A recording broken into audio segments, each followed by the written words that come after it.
19th to order of LAFCO. And if I could have a roll call, please, Safarina. Yes, ma'am. Commissioner Alejo, Present. Commissioner Root Askew, Present. Hello. thank you. Commissioner Craig, Here. Commissioner Kong, Commissioner Lopez, Here. thank you. Commissioner Oglesby, Here. Commissioner Poitras, Here. Commissioner Snodgrass, Here. Commissioner Velasquez, Vice Chair Gorley, Here. and Chair Leffel. Here, thank you very much. If we could please have a pledge of allegiance and Commissioner Alejo, would you please lead us? Yes, ma'am. I'll try to stand as best as I could. I pledge of allegiance to the flag of the United States States of America and to the and to the republic republic for which it stands, Stand. one nation Nation. under God, God, indivisible, visible, liberty and with justice liberty for all. for all. Thank you. Thank you very much. I'm going to apologize in advance. I have COVID, so you will not see me, but only hear me. Chair Leffel, could I make a quick announcement about Spanish interpretation? Certainly. Okay. Si alguien que necesita la ayuda de un intérprete hoy, y si estás participando por internet, hay traducción disponible en Zoom.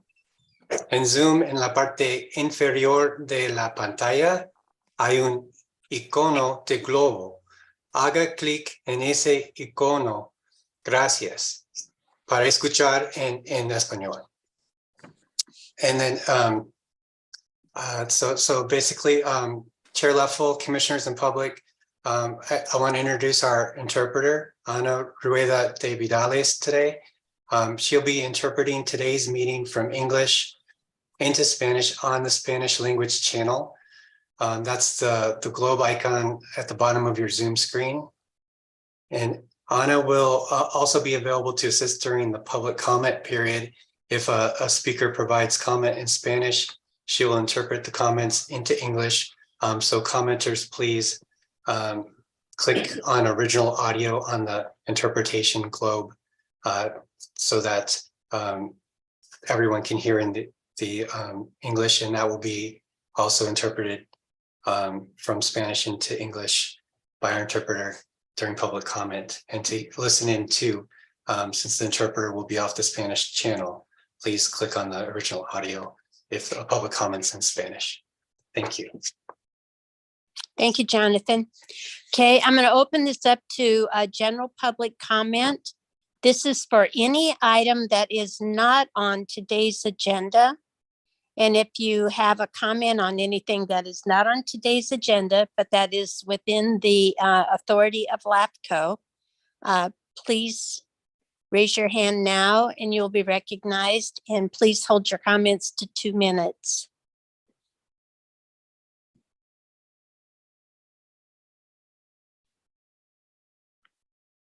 Chair, no hands are currently raised.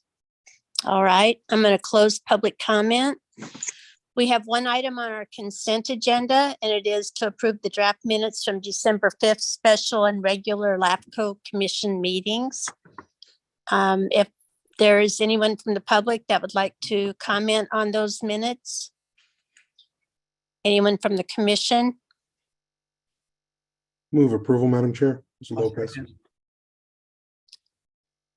I have a motion for approval. Do I have a second? Second, Poitras. I have a first and a second. Could we have a roll call, please? Yes, Chair.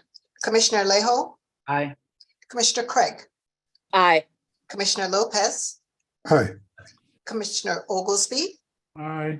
Commissioner Poitras, Yes. Commissioner Vice Chair Gorley, Yes. and Chair Leffel. Yes, thank you very much.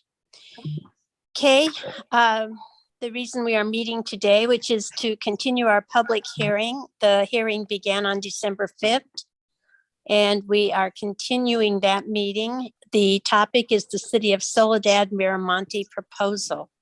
So if we could start with a report from our executive officer. Yes, thank you, Chair. Members of the commission, good afternoon. As directed by the commission 2 weeks ago, staff has drafted a resolution to approve the proposed subdivision annexation. Also, as directed, the city and the primary property owner, Mr. Aga, have submitted some supplemental information about the ag mitigation issue, both 10 days ago and this afternoon.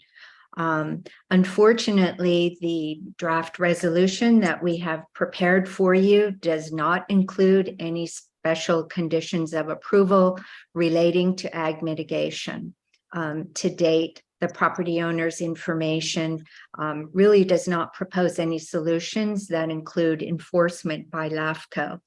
And so we have significant concerns about that. And Darren, our principal analyst, will be providing a more detailed report. And I may add some comments after his remarks.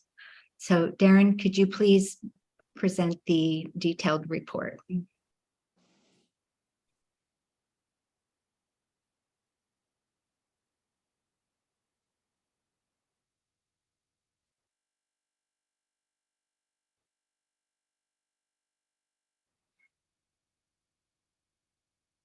Okay, thank you, Kate. Good evening, Madam Chair and members of the commission. Hopefully everybody can see my screen okay. As you know, we're here for annexation of the Miramonte specific plan area on approximately 654 acres, and this is being continued from the December 5th meeting. The area in question is just shown here in red on my screen. Let me see if I can get this to take up my full screen here. Well, there, hopefully that's better. Okay. Items before you today, you've got the executive officer's report. Attachment 1 to the report is a draft resolution making CEQA findings and approving the annexation should the commission choose to adopt that resolution. Attachment 2 is a resolution of intent that staff prepared to document the outcome of the December 5th meeting. Attachment 3, correspondence received from the property owner and city of Soledad on December 8th. This is basically the new information identifying proposed additional ag-related measures in response to the commission's December 5th decision. So that takes us through the main packet. On Friday the 16th, staff issued a supplemental memo, just transmitting an email from the Ag Land Trust. And then just today at 1:40 p.m. or so, we sent an additional supplemental memo with a letter from Moncrief and Hart responding, proposing to put up a bond for ag mitigation for the project's first phase of development. And also today, later this afternoon, we received an email from Mr. Glenn Pace, a brief email expressing support for the proposal. Just to recap very briefly about the Miramonte proposal, as planned, this would allow development of almost 2,400 single and multifamily units, has a projected population of 9,712 residents. It's about a 44% increase in the city's geographic area, at least in terms of looking at the main incorporated area. They're called Main Soledad, the central part of the city there, not including the state facilities and the landfill and so forth. And it's also a 51% increase to the 2020 population. So a very significant expansion of the city any way you look at it. Also, just by way of recap, this shows the farmland there at the site. And as we discussed at the last meeting, this is a site where about 75% is designated prime, or 70 to 75% is designated prime farmland and is in active agricultural production. Turning to the December 5th meeting, the sphere of influence amendment proposal or component of the city's proposal was approved by the commission. And just for a little bit of context, this map shows the location of the site in the context of some other areas around the city, where the city intends to possibly grow in the future pursuant to the 2016 City-County Memorandum of Agreement. So that item, that component of the city's proposal was approved. But looking at the annexation component of the proposal, staff did have some recommendations shown here on this slide. Most significantly were number 1 and number 2. Number 1 being to reduce the developable area by about 50%. And number 2 was to revise the ag mitigation plan to identify and carry out conservation easements in the Soledad area and or identify mitigation in lieu fee payments and to execute all of those things prior to completion of the annexation.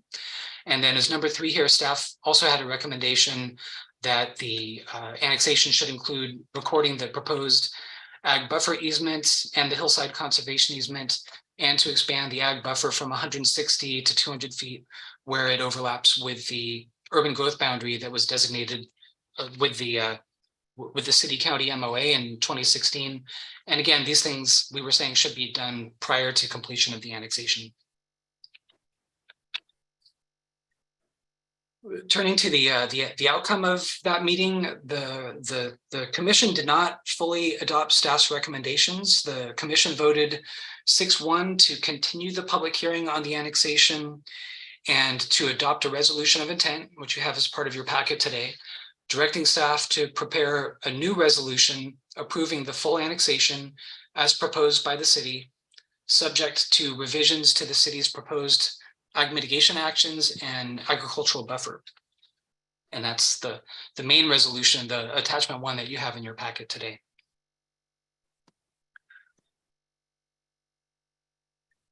And that really brings us to today's meeting, where staff is bringing forward the additional ag-related measures that the property owner and the city have identified. The property owner is proposing to do all these things that are listed here on this slide, to potentially establish conservation easements adjacent to or near an urban growth boundary if feasible, to tie future in lieu fee payment amounts to the calculation of the easement value on lands being annexed, and that would be calculated through an appraisal process.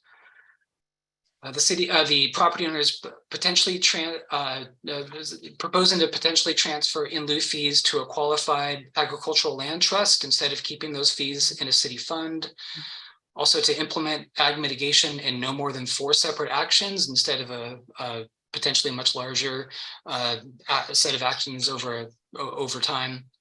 The property owner is also proposing to increase the ag buffer from 160 to 200 feet, where the buffer coincides with the designated UGB, which is consistent with what staff had been recommending at the last meeting.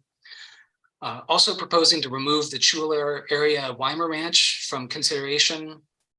And this last bullet here is updated just as of today. Pursuant to that letter from today from Moncrief and Hart, the property owner's law firm, they are proposing to provide a bond in the full amount of the cost of the first phase of development for the conservation easement cost or in lieu fees. And that's the wording that's just lifted directly from their letter. So those are all the things that the property owner is proposing to do, and the city of Soledad has agreed to implement these changes through the city's development review processes and permitting processes following annexation, or at least that's the case with all of these bullets here, except for that last bullet point in blue regarding potentially posting a bond. Based on the letter we received this afternoon, it's unclear if the bond arrangement would be between the city and the property owner, or if LAFCO would or even can have any role in administering such a bond process. That component of what the city or what the property owner is proposing is a little unclear as to whether it would just be between the city and the property owner, or if LAFCO would be able to have any role in that, or if LAFCO would, if that's something that would even be desirable for the commission to have a role in. And in any case, that part is unclear at the moment, given that we just received that information.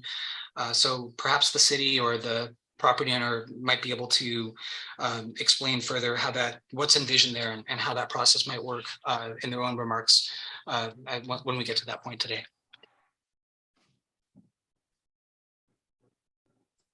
In terms of staff's evaluation of this new information, these additional ag-related measures, in general, as we talked about in the executive officer's report, staff views these changes as modest incremental improvements to what was originally being proposed for ag mitigation, but still fundamentally inconsistent with LAFCO's established practices over the last 15 years or so of requiring specific ag mitigation, conservation easements, or fee payments to be identified, quantified, and fully executed as part of an annexation, so that the commission has a decision-making role in this matter that is really central to LAFCO's fundamental statutory role of balancing the need for orderly development with preservation of prime ag lands. So that is, at least for the last 15 years or so, that has been the consistent standard that LAFCO has used whenever ag mitigation has been required. In other words, to have those decisions be made as part of the commission's purview and acted on and decided on by the commission and finalized as part of the annexation process. So although this is something we didn't talk about in the executive officer's report that you have before you today, there is arguably a fairness issue here for proposals that have been held to that standard over the last 15 years or so, with some recent examples in the last 5 years being the South End annexation to the city of Greenfield, the Salinas Travel Center annexation to the city of Salinas, and the Greenfield Montana Skies proposal, just being some recent annexations in the last 5 years or so that were held to that standard.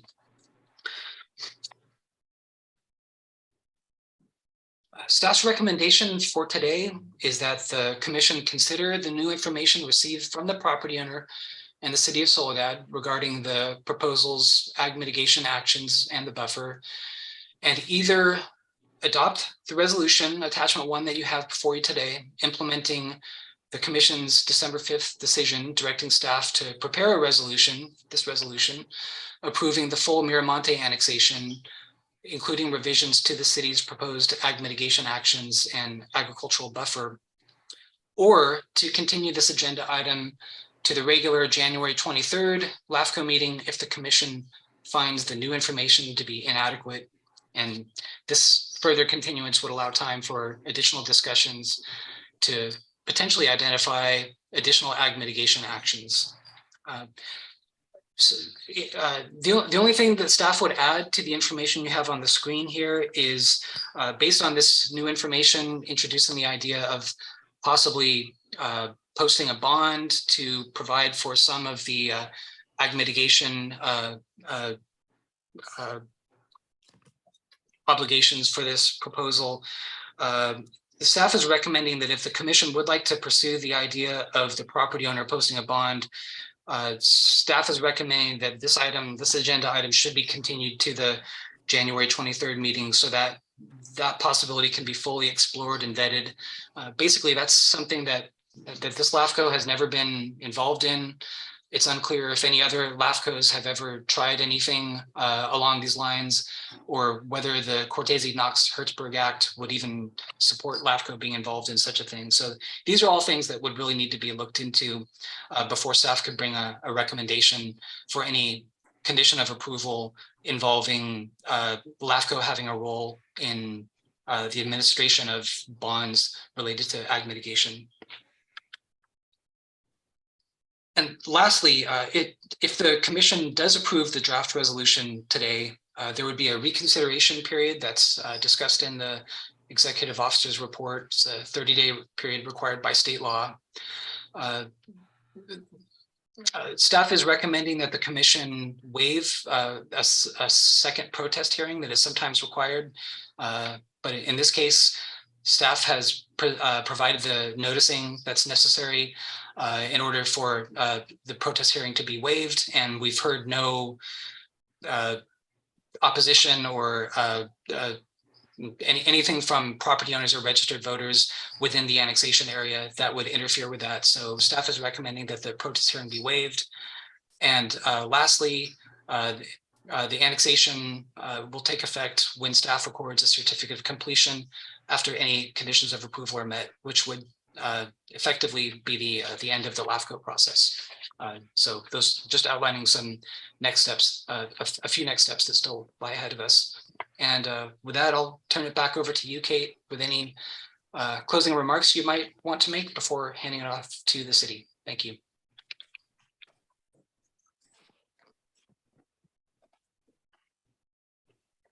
You're muted, Kate. Okay, let's see. Yeah, better. All right, thank you. Regarding the bonding proposal that we received this afternoon, in addition, if the commission wishes to entertain that idea and to explore concepts where enforcement of that can be by LAFCO, there are several things that we would be looking at over the next month in consultation with our councils.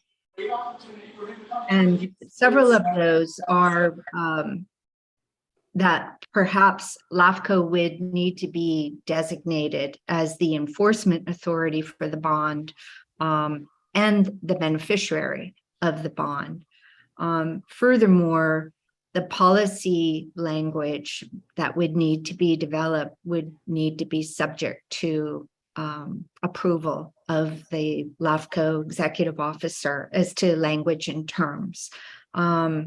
We would also want to consider that the bond should be for the whole amount of in lieu fees.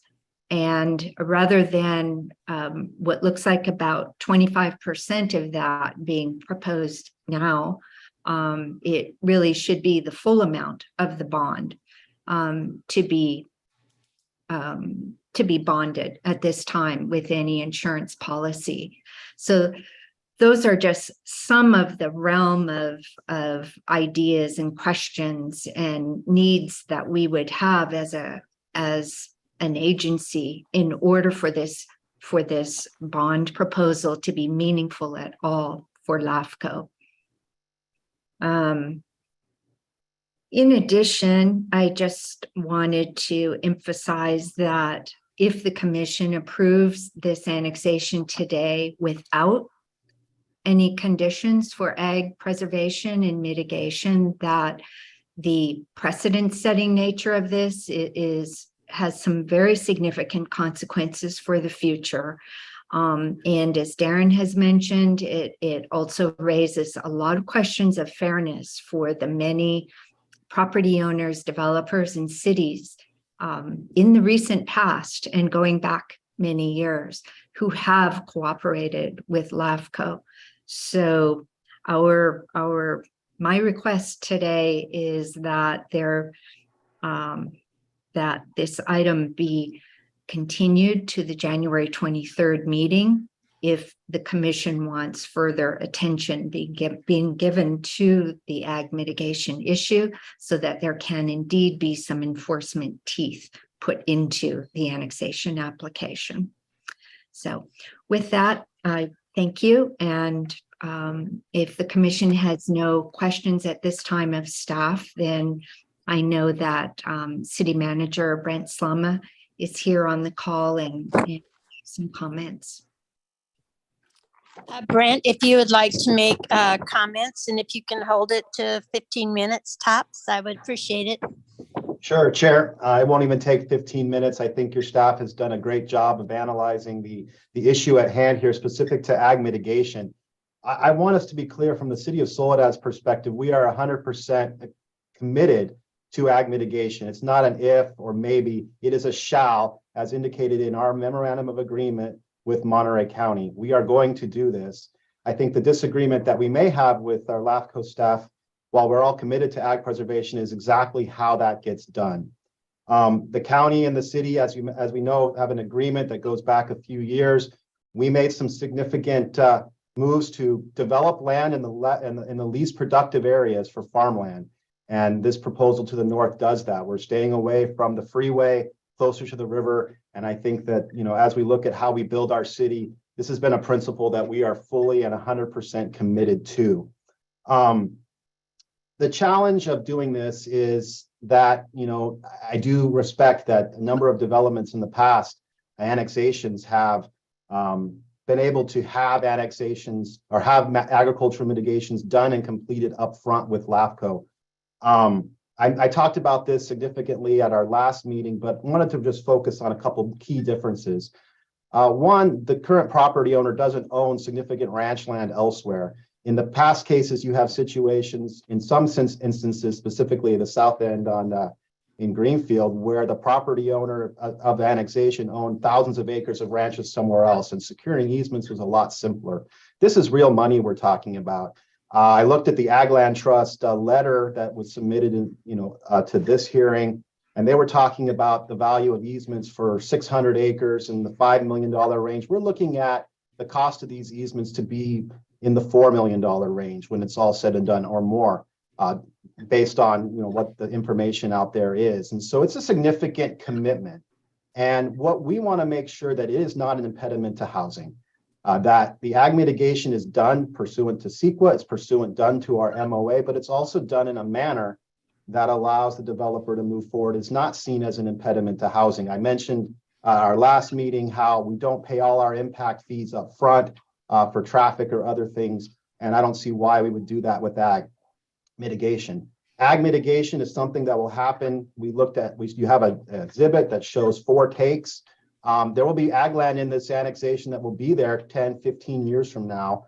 And so to pay for that now is something we want to make sure that if that's the way this is going to go, that it's clear. I think that, for us, the county city MOU has the language to get this done. We're committed to that. In addition, the other cities that have MOAs with the county have similar provisions for ag preservation. We're working on an ordinance with all the other agencies. I know the other agencies are very interested in what's happening here because I think, as your executive director said, there is the potential for precedent. We fully trust our process and what we're doing. We are ensuring that the lands that we're going to get are going to be along our agricultural edge, that they represent that mitigation that you are looking for. So we are fully committed to that process. I think what we're looking for from the LAFCO board is greater understanding. Commissioner Lopez at the last meeting talked about wanting some teeth. The city through our regulations requires all these things prior to the first final map. And we feel very comfortable about that. And we feel confident in our role of making sure that it gets done and holding up to our agreement with the county to do that. I think some of the concern was, as stated by your staff, well, that's outside of LAFCO's purview. They mentioned established practices, and if those are practices the LAFCO board wishes to continue, then that's something we'll have to look at. What we want to eliminate is any impediment to housing. We're fully committed to making sure that the developer addresses these impacts. We're fully aware of what those impacts are, and we have a plan in place that's been approved by the city and county and is consistent with what other cities in the county are doing. And we look forward to making sure we can do that. If it comes down to a bond or comes down to payment, up front because LAFCO is looking for that, we'll respect that. We just want a path forward. We would like to have a path forward tonight. We will do what we need to do to preserve ag land consistent with our MOA. And I think that that's something that you can certainly count on as far as the city of Soledad is concerned. I think it's just a process of how we get there because it is a little different than how it's been done in the past. And I think how it's been done in the past, you as a board told us you wanted us to be bold in this housing plan, and we need to make sure that we provide that housing and not let things like this become an impediment to housing, but we will get it done. Really, that's what I have to share, Chair. Of course, I'll be available for questions or anything on behalf of the city. Really, it's just a conversation with all of us to make sure that you're comfortable with the ag mitigations effort that we have and how we can make sure that the LAFCO board is comfortable. And if you feel that you still need to be involved in the process, we feel that we can complete the process together with the county and with the applicant and with those interested authorities. But obviously, if LAFCO wants to be involved in some fashion, then the limits to what they can do, I think, has been explained by your staff, ends at annexation. So, thank you. Thank you, Brent. I'm going to open this up to public comment at this time. If you could, please raise your hand. And if you need interpretation, we have Anna on the line.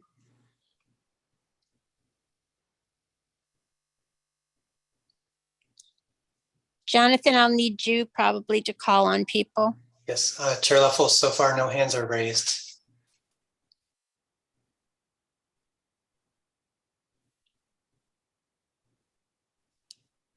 Hi, this is Paul Moncrief. I'm trying to raise my hand and I can't, for some reason, do that.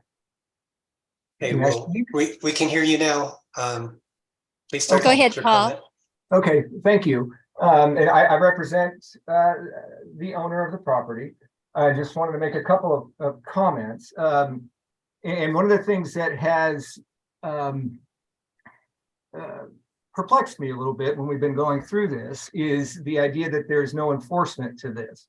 And there is. And they wear black robes and they sit in the courthouse in Monterey. If we were, for some reason, to not fulfill the obligation that we've committed to, we'd be sued and we'd lose. And so that when it comes to enforcement, again, I'm not understanding why that is an issue. And as a second point, we are very much committed to this. I've said this before, I think, maybe not to the commissioners or to the staff, but I make my living from farmland. I want as much farmland to be preserved in this valley as is humanly possible, because it is the most unique place in the world. I mean, nobody does what we do here. And to be able to preserve it in perpetuity is extremely important to me on a personal level, not just to fulfill the obligations that, again, my client is committed to. I represented the person that did the South Greenfield annexation, and it was obviously a commitment that he had to make, but I made damn sure he did it. And the land that we've proposed is owned by the same person. And so just on a personal level, it is something that I find, I'll call it perplexing again, that there would be any question that this isn't something that will happen. And again, there are authorities higher than me or anybody on this call that would enforce that. So that's my, sorry, I'm kind of getting a little emotional about it, but this is something that is extremely important to me. And frankly, in my opinion, more important than the housing component, although I understand it's very important, but this is, in my life, what is again the most important part. So Thank you. Thank you. Jonathan, do we have anyone else? Chair Leffel, I see no other hands raised. Jonathan, Jonathan, it's Michael Grove. Again, on the way the thing is set up, there is no hand to be raised, so we just have to jump in, I guess. So I don't see one. Is it okay if I speak, Chair? Yes. Yes, go ahead, Michael. Thank you. Appreciate it. Michael Groves, and I represent the city. So I just wanted to add a couple of things. One is I also have been involved in a lot of ag mitigation in the Salinas Valley and have participated in this process with LAFCO. And I will tell you and be very straightforward about it. I've never agreed with the process because the process of ag mitigation should occur when the final map occurs. These are recorded documents that happen when you are doing the infrastructure and ready to do the recorded maps. So they're all recorded documents. And certainly we've recorded documents ahead of time, but understand that LAFCO does not have the authority to condition projects. So even though they've been practicing this for 15 years, and I've been an advocate for ag mitigation for all of that time, they do not have the statute authority to condition annexations. Neither do they have the authority to hold hostage a project that is bringing housing to this community with this type of conservation easement on an annexation. On the other side of that, I want to see this conservation easement happen, and it will happen. I'm representing the city. We will have this in the development agreement that the developer signs. All of that will have to go before the city council and have to be approved prior to any final map getting recorded. And those easements will be put in place as a part of that. We've also added buffers for each one, temporary buffers for each one of the easements, and permanent buffers on the west side. So I just want to make that point to the LAFCO board that you have no obligation and really no statute authority to condition it. So I think the process that we've set up is a perfect process. And I think a little bit of the staff report was unfair in the sense that the bullet points that were put up about what the developer would do and the city would do were a potential for this and a potential for that, but it left off the front part of the sentence, which says the city shall assure that the project owner developers provide mitigation for conservation of prime farmland and farmland of statewide importance to urban uses using one or a combination of the following four methods at the discretion of the city and compatible with the city-county MOA, which was what Brent was talking about. The point is, it's basically locked in. We're going to, as a city, we are going to lock it into the development agreement, the exact language that Paul Moncrief has provided as a part of this commitment by the developer to the city. And with that commitment, I believe the LAFCO board can move ahead. Thank you. All right, thank you. Chair Leffel, we had a hand raised from MR Wolf, Jay Farrow, but the hand was lower just now.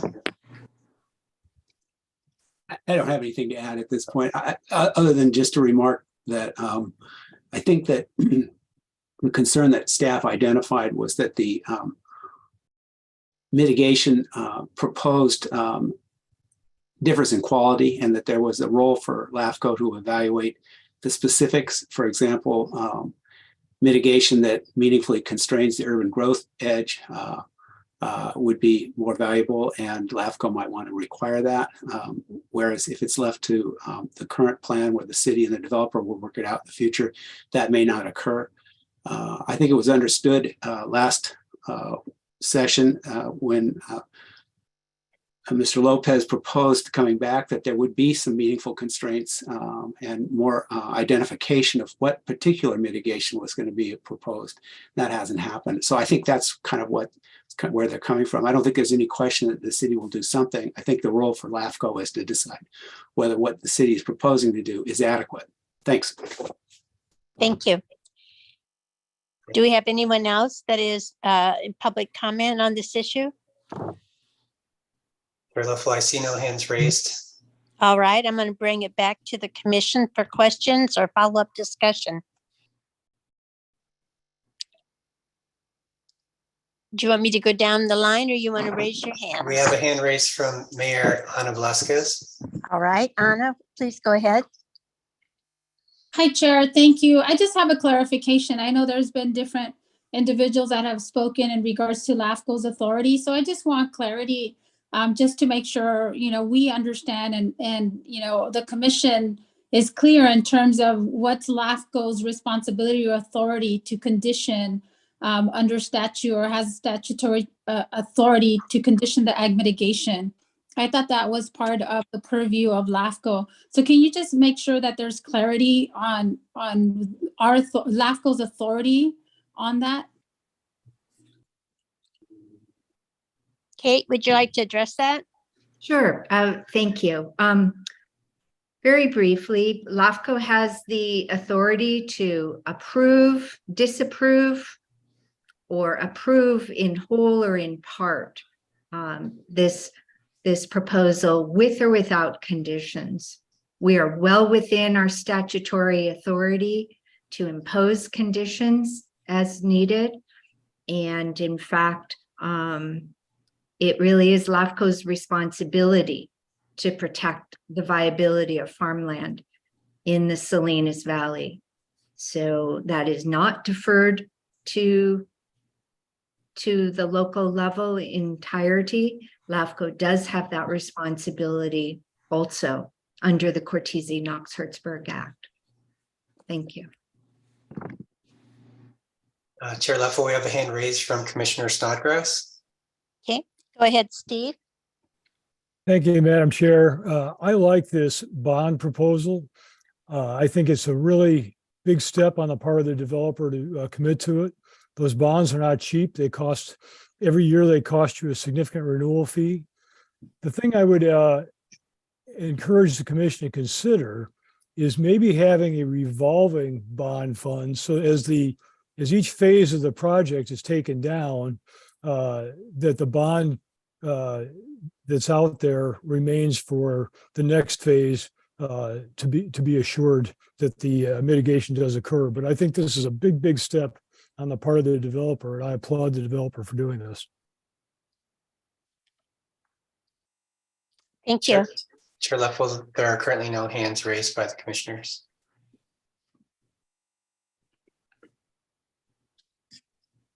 Do you have anyone else that would like to speak on this? I see no hands raised. Chair, this is Commissioner Oglesby. I did have a question. I thought still have a little concern about the discrepancy between, do we have statutory power to make some of these requirements? And I heard the executive director, but where's our legal representative at? Where's our legal counsel? Where do they come down at? I'm here and I agree completely with Kate. And I will add on the ag piece, it's Government Code Section 5668E specifically speaks to agricultural lands. And the commission is supposed to opine on the effect of the proposal on maintaining the physical and economic integrity of the agricultural lands, in addition to what Kate said, which I agree with. And I don't have that government code section on top of my head, but we can certainly obtain it if you'd like. No, that's fine. That's the thing. I just want to make sure you're comfortable with on which side of discrepancy you're on. So of course I know Kate knows what she's talking about, and I'm sure she checked in with you, and she's been doing this for decades. So I just Kate knows what she's talking about. Yeah, I just wanted you to be on the record also. Yes. Thank you, Commissioner. Thank you, Chair. Thank you. Chair right. Leffel, this is Lopez. I'm ready to go today. I think we've beat this one, and on the question before us on the ag mitigation, obviously those concerns came from me, given where we stand today. I've heard a lot of the back and forth and read a lot in the meantime, and I think that in order to get this right, in order to have this move forward in a way that we will be successful, given the concerns about pushing another month, I don't think that's where we are. I think we're ready to go today. And in terms of what I would propose to move this, I think it's sticking with semblance of what's been past practice, and that is to approve today's annexation, the full length, the full extent, with the requirement that in some mixture, the in lieu fees or the offsets all be met 100% before the annexation is completed, but granting the full annexation as part of that approval today. That's my thought right now. I'd love to hear from my colleagues.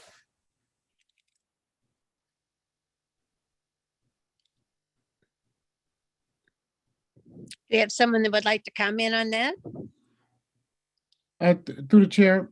Yes, sir. Before we go with the motion, I understand the motion and I appreciate Commissioner Lopez. It's just, I want to put on the record, I do think people said that this would create a precedent going forward. We need to take that into consideration, and I know the commissioners have. Just as we move forward, that we should treat similar situations similar. So thank you so much. I'm prepared for the council, the Board of Commissioners to move forward. Would anyone else like to speak on this? Madam Chair, I would agree with Supervisor Lopez's comments, and I'm ready to move forward on this today. I've been doing a lot of reading as well because we wear various hats in this role, and LAFCO certainly plays a big one when it comes to the future growth of communities, but also how a community deals with its most pressing issues. And there was a great article that somebody pointed me to that came out in the Atlantic a week ago, but it was really talking about coastal communities and the fact that we have a kind of unique challenge here with homelessness on these coastal counties. But despite other areas that have a high poverty rate, such as Detroit, Philadelphia, Miami-Dade County, they have a higher poverty rate than many of our coastal areas. They don't have the same issues of homelessness. And even in states, the article pointed out, even in states, it was a book and the Atlantic article, but it's citing research done in one of the books that was mentioned, that even in states with higher rates of either addiction or mental health issues, they also don't have the rate of homelessness that we have in California or in other coastal areas. So for me, this is it's a balancing of addressing issues for communities. When we talk about growth and the needs of a community, I think there's no more pressing issue in our lifetime, in our careers, than the issue of housing and homelessness, and they go hand in hand. And so when we make these decisions, it's not only evaluating the orderly growth of a community, and also all the other elements that we discussed at length at our last meeting, but it's also moving forward courageously with trying to address a problem that is unique to our local governments and how we approve these types of annexations so that communities can address their housing and homelessness issues that are pervasive in our communities. So I would just certainly encourage my colleagues, encourage the community, because that book that I mentioned is called Homelessness is a Housing Problem. The article in the Weekly came out a week ago. It said the obvious answer to homelessness and why everybody's ignoring it. I would just encourage my colleagues to read that article because I think it's informative of why we have an exacerbated homelessness crisis. And it really starts with these very types of decisions that we make at LAFCO and at the city council and at the county supervisor level. Thank you. Thank you. I read the article. It was excellent. Anyone else like to comment on this issue? On this conversation? Chair Leffel, no hands are raised. All right.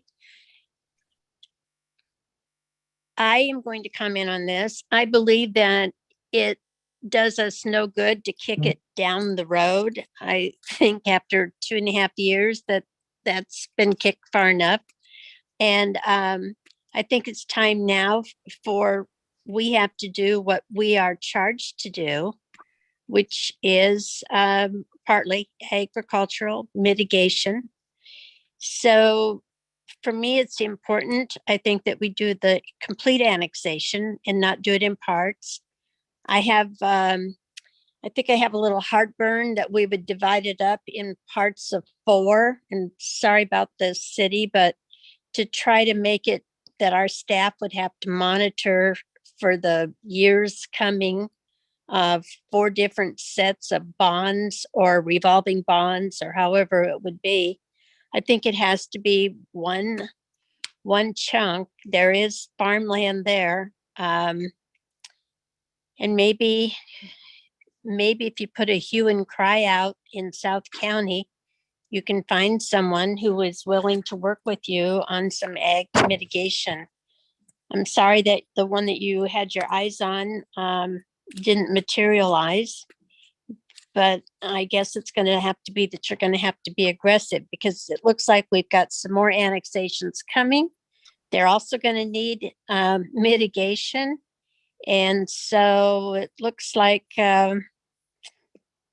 I guess the race is on for who wants to mitigate annexation and who wants to put up money, but one or the other is going to have to happen in my view.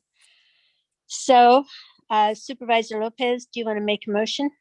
Well, I stated that intent, so I'll go ahead and make that a motion, and I just want it clear because I do think intent is important. And I'm not expecting that all of these ag mitigation parcels be right up against the city boundaries or the lines that have been delineated in the past. Obviously, that's preferable, but I'm not expecting that 100%, especially since I do believe that that land is becoming more rare and folks are aware that conversations like this are happening and demanding more for it. And that's making it extremely difficult to actually achieve what we set out to do. And so for that reason, with my earlier stated approval, with the requirement for the full mitigation, either in lieu or set aside as stated for the complete project as a complete annexation with approval today to be executed upon the annexation to be executed upon the achievement of that payment of in lieu or the discovery and clear structuring of those mitigation parcels. That would be my motion today. Is there anything else I'm missing, Kelly, that needs to be part of the motion? Is everyone else clear on the motion? So just to be clear, those pieces you were just mentioning are going to occur after the annexation is approved. That's what you're intending to say? No, Okay. ahead of, as was prior practice, but we're approving the full project. That's not the resolution that staff prepared. Jonathan, it may, or Darren, I'm Bring sorry, up it may that be language. helpful if you put up your recommendation slide so we're clear on what has been prepared for the commission today.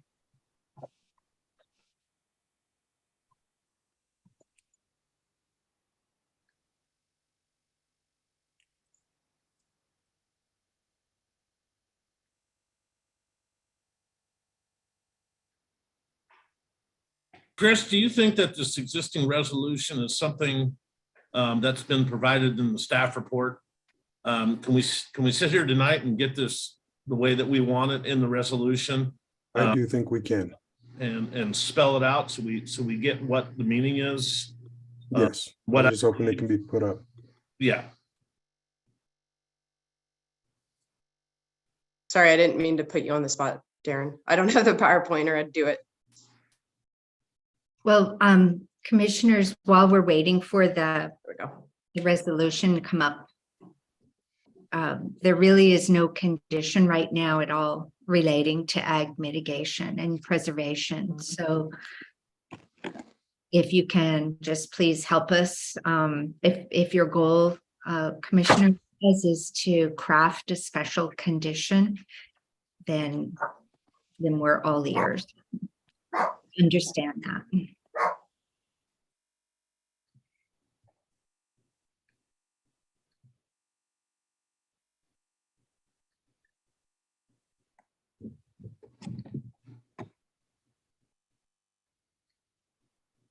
So Commissioner Lopez, as I understand it, your intent is that we would approve the full annexation and that we would require the either in lieu of full payment or the identification and purchase of the mitigation land at the time that the annexation is recorded. Is that correct? Correct.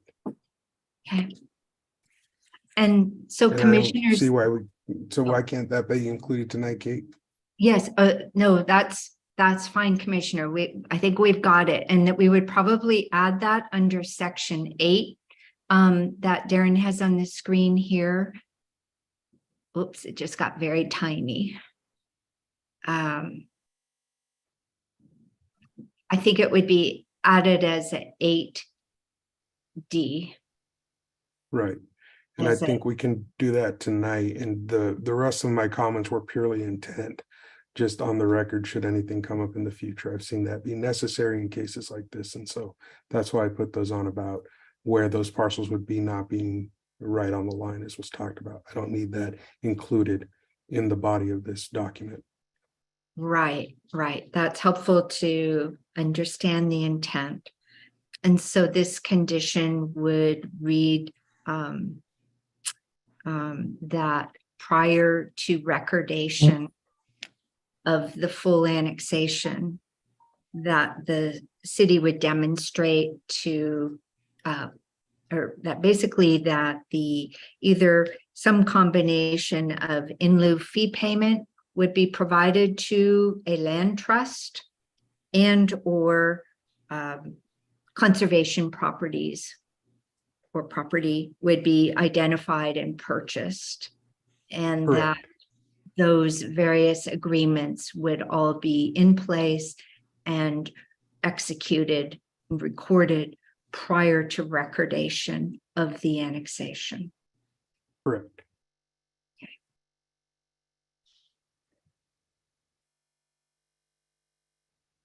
Thank you for that clarification. I didn't get that when you first made your motion, but that. I rambled a bit. My apologies. No, that language, like Kate said, can certainly be added as a subsection D to section 8. Darren, do you have any additions that you would make? Well, as a clarification, I was just going to ask through the chair if this is something that the commission would want to see come back, or if the ag mitigation actions, the conservation easements, and the fee payments would be accomplished to the satisfaction of the LAFCO executive officer.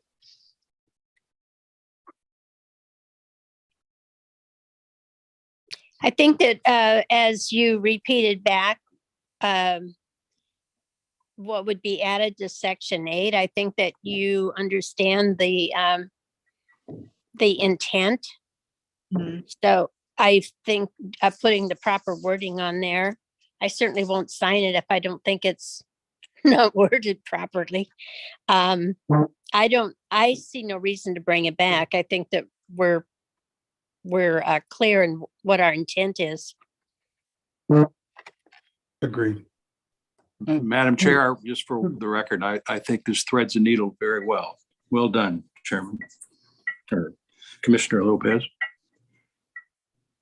Through the chair, I'll probably vote no, but I do want to confirm. I think the executive director understands Commissioner Lopez's intent and the people in the affirmative. So I definitely trust her to make sure she has a good understanding and documentation of what you guys want. All right. Well, I think it gives us, it puts us back in the scope of what we're doing under Cortese Knox and following what our charter is. So do you have any other comments on this motion? I had a first, and the second was from? Alejo was second. I think the one hasn't been made. From Commissioner Alejo. All Yes. right. No other comments? No hands are raised, Chair. Okay. I need to bring this back out to the public. At this point, Call no. for the vote. Yeah, at this point, right. just roll call vote, please. Okay, roll call, please. Sabrina? Thank you, Chair. Starting with Commissioner Alejo, Aye. Commissioner Craig, Aye. Commissioner Lopez, Aye. Commissioner Oglesby, No. Commissioner Poitras, Yes. Vice Chair Gorley, Yes. and Chair Leffel. Yes. Thank you. All right. Thank you all. Next item, Executive Officers Communications. Kate? I have no items to report. Thank you. All right. Any commissioner comments on any item within our jurisdiction that's not on our agenda? Yeah, Madam Chair, just want to wish everybody Merry Christmas, Happy Holidays, and Happy New Year. Thank you. Thank you. With that, I'd entertain a motion for adjournment. So move. Second, Craig. All right. Merry Christmas. Merry Thank Christmas, Thank you all. Have everybody. a nice holiday. Happy Happy holidays. holidays. Happy holidays.